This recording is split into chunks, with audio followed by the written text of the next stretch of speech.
Equity or derivatives? Which is more profitable? Let's analyze the pros and cons of both the types of trading. First, let's see the risk factor. Equity is a long-term investment without the fear of loss, whereas derivatives is a short-term investment with the risk of loss. The long holding period of equity itself makes it less volatile and less profitable compared to derivatives. Now, what about the availability? In equity, stocks are limited, which makes its availability limited to its traders to buy or sell at all times.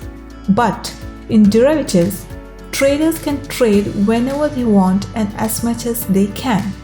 So, in equity, a buyer cannot sell his stocks until he finds a seller, whereas in derivatives, you literally don't need a buyer to sell since you deal with your broker.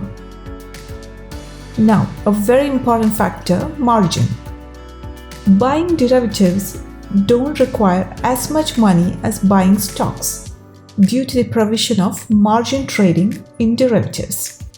So you don't spend all your money in derivatives like in case of equity. What about the other benefits? We can always hold an equity stock for a lifetime and earn its benefits through dividends without even trading. But a derivatives contract always expires in 3 months irrespective of the gain or loss earned. So what are dividends that we earn in equity? Let's see that in the next video. Thank you.